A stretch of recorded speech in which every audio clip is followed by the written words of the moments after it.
एक बार नैमिषारण्य एक निवासी ऋषियों ने संसार में कल्याणार्थ सूत जी से पूछा, हे सूत जी, कराल कलिका काल में लोगों ने बालक के किस तरह दीर्घायु होंगे सो कहिए। सूत जी बोले, जब द्वापर युग का अंत और कलयुग का प्रारंभ था, उसी समय बहुत से शोकाकुल स्त्रियों ने आपस में सलाह की कि क्या इस काल में माता के जीवित रहते पुत्र मर जाएगा। जब वे आपस में कुछ निर्णय नहीं कर सकी, तब गौतम जी के पास पूछने के लिए गई।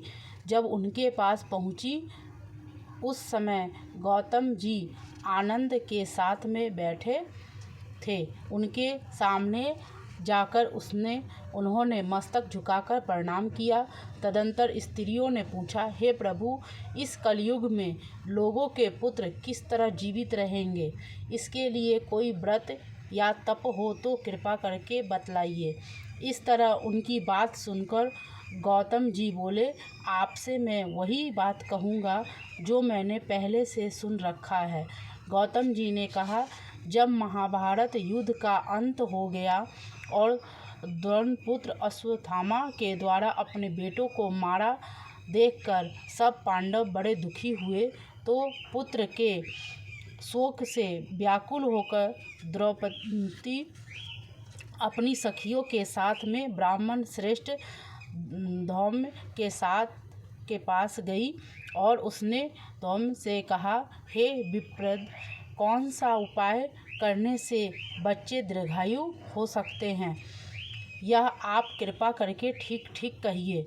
धौम्य बोले, सतयुग में सत्य वचन बोलने वाला, सत्याचरण करने वाला समदर्शी जिमुतवाहन नामक एक राजा था। एक बार वह अपनी स्त्री के साथ अपनी ससुराल गया और वहीं रहने लगा। एक दिन आधी रात के समय पुत्र के शोक से व्याकुल हो कोई स्त्री रोने लगी, क्योंकि वह अपने बेटे के दर्शन से निराश हो चुकी थी। उसका पुत्र मर चुका था। वह रोती हुई कहती हुई, हाय, मुझ बूढ़ी माता के सामने मेरा बेटा मरा जा रहा है। उसका रुदन सुनकर राजा जिमुतवाहन का तो मानो हृदय विदान हो गया और वह तत्काल उस स्त्री के पास गया और उससे पूछा, तुम्हारा बेटा कैसे मरा है?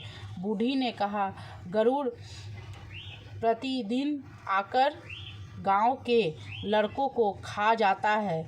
इस पर उस दयालु राजा ने कहा, माता, अब तुम रो मत, आनंद से बैठो, मैं तुम्हारे बच्चों को बचाने का यत्न करता हूँ। ऐसा कहकर राजा उस स्थान पर गया जहाँ गरुड़ आकर प्रतिदिन मांस खा करते थे।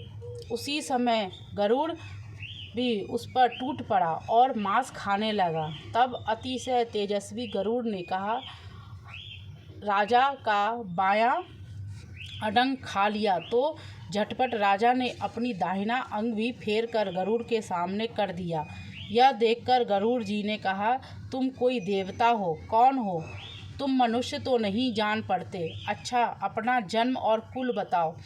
पीड़ा से व्याकुल मन वाले राजा ने कहा, हे पक्षीराज, इस तरह के प्रश्न करना व्यर्थ है। तुम अपनी इच्छा भर मेरा मांस खाओ। यह सुनकर गरुड़ रुक गए और बड़े आदर से राजा के जन्म और कुल की बात पूछने लगे।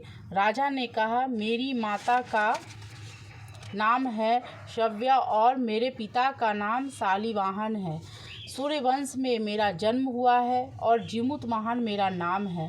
राजा का दयालुता देखकर गरुड़ जी ने कहा, हे महाभाग्य, तुम मन में जो भी अभिलाषा हो वह वर मांगो। यदि आप मुझे वर दे रहे हैं तो वर दीजिए कि आपने अब तक जिन प्राणियों को खाया है वे सब जीवित हो जाएं। हे स्वामी, आप भी वहाँ बालकों को न खाएं और कोई ऐसा उपाय करें जो कि जहाँ